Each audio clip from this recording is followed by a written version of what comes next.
Hello everyone, this is Michael Keone Mahoshi Fan 3 filming a tropical weather update video for you. It's about 10:30 p.m. on October the 7th.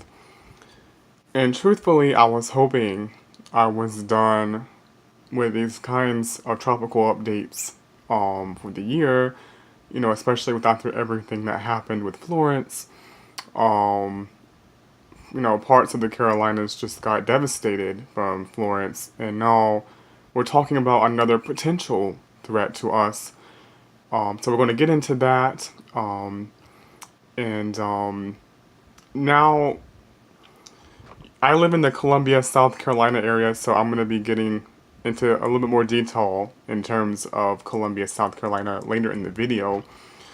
But let's take a look here. We got Tropical Storm Michael, and it almost feels like this has just been sprung on us very quickly, right? Because this formation is very much closer to the United States. This isn't a situation where, like with Florence, we watched it cross the Atlantic and we watched it for days. But this is very quick situation here. Tropical Storm Michael has formed off the Yucatan, okay, right off the Yucatan Peninsula, and it's got max sustained winds of 60 miles per hour. I'm saying it's, intensity wise, it's doing pretty good given the circumstances. I mean, given the wind shear where it is and the land interaction, it's faring pretty well considering all of that going on. But here's the thing. It's going to be moving to the north into the Gulf of Mexico into more favorable conditions with much warmer ocean temperatures, which these temperatures here are running above average. So definitely with that, we can see some further intensification.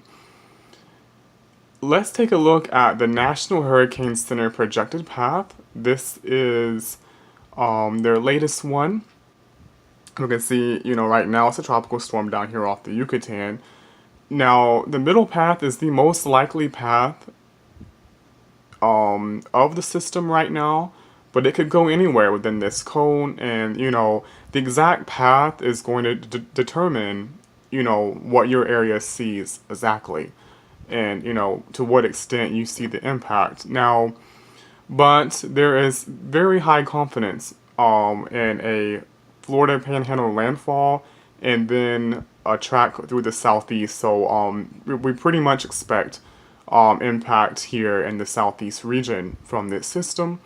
Now the details of this will continue to be changed as we go forward, because like I said before, a lot can still change with these models. Now the National Hurricane Center is saying it's going to most likely make landfall on Wednesday, sometime afternoon or even Wednesday.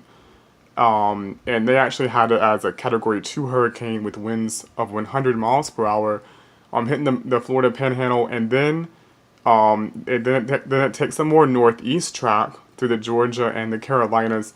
And as you can see, afternoon Thursday, it's still a tropical storm over South Carolina. So that could be pretty interesting as we go forward. So basically the setup here is a cold front coming in is going to push this more to the northeast. After it hits land, the cold front will be approaching, and it's going to kind of shunt the system to the northeast. And that's a given pretty much, but like the timing of all of this is up in the air. And when does it feel, how fast does the storm move exactly, and when does it feel the tug from the cold front? When does this timing play out will determine where in the cone it is. But keep in mind, you could still get impact well away from the center, as we saw with Florence. So here are the tropical storm wind probabilities, and you can see right now the Midlands of South Carolina in that 30% chance, but I expect that will probably go up as we get closer to the event. And I do think tropical storm winds will be possible in this Columbia, South Carolina area. Definitely gust at least, but maybe even sustained in this case. Because, it'll be still a tropical storm, perhaps even a strong tropical storm maybe, over the South Carolina area.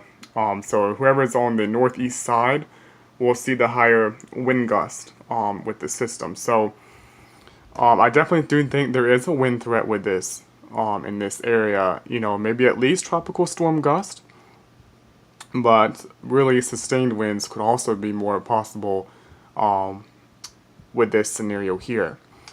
So again, tropical storm winds are like the 39 to 73 miles per hour wind range, and that's enough to cause power outages and all those kinds of things. And so in the hurricane probability wind gusts, as you can see down here, even inland into southern Georgia, could be talking about hurricane winds down into that region. And then the tropical storm winds will go even further inland, up into the Carolinas, most likely as well. So that's also a threat for Columbia. And we can see they have given us a layout of when the earliest arrival of tropical storm winds could be. And you could see probably about Wednesday afternoon, Wednesday evening would be the earliest time we could have tropical storm winds in Columbia, South Carolina. And as you can see down here, where it's expected to make landfall in the Panhandle of Florida, maybe by Tuesday night. So people down there need to be getting prepared for this system as we speak. And there's just not much time, unfortunately. But it could be very, very significant impact with hurricane winds. And it's projected to be Category 2, and that is very serious. But there's also an outside chance it could even increase strength a little bit more than that. So very, very, very serious situation unfolding. And of course you'll have all the surge and the flooding and everything. So that's just looking very bad. But we do think tropical storm winds and flooding risk will extend well into Georgia and the Carolinas. And let's take a look at a few of the paths real quick. The Euro was slower with the system, and because it feels the cold front. What happens is, because it's slower, it's going to get shunted by the cold front to the northeast. Let's see.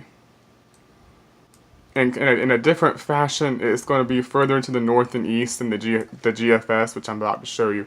But here the Euro has it moving up through southern Georgia and then over central or eastern South Carolina as it progresses. Now the GFS is more quicker, so it might feel the front, just a little bit less early on, and that what that would mean would be, let's see, here's the GFS, would be slightly further west track with the GFS, but that's still giving the impact to the southeast region. But the exact path though could change who gets the highest winds and the area of heaviest rain, right? So it's important for us to try to figure that out. But the National Hurricane Center, I would say their path in the middle is a little bit more in line with the Euro at this point. So we'll see how this plays out. A lot could still change with the models. I do think this is a very good best guess for right now, but that could continue to change as we move forward. And here's the Euro rainfall map. Now this is if the Euro is right, with the path and intensity. In the Columbia, South Carolina area, this could mean 3 to 5 inches, but maybe even up to 8 inches. You can see this purple area is up to 8 inches. Maybe 3, but the reds are like 3 to 5 inches. So it could be very significant rain. And then we're also talking about in the eastern Carolinas, where they still have river flooding from Florence, could also get significant rain. So that's terrible news. And this is the peak wind gust on the Euro I was looking at. You could have, easily 60 to 70 miles per hour wind gust in the region if the path is right. So, a lot could change with this, and I'm just speaking of these potential impacts as possibilities. We just don't have a good We don't have the details panned out yet, of course, but we're just talking about what we might be seeing with this.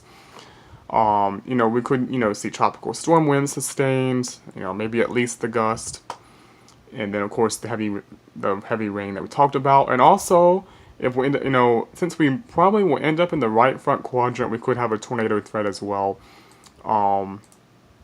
with this particular system.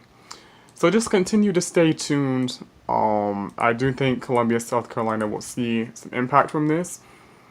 Tropical storm winds possible, heavy rain also possible, tornadoes possible, but a lot could still change because, like I said, it could go anywhere within this cone, and different paths would mean different outcomes for us.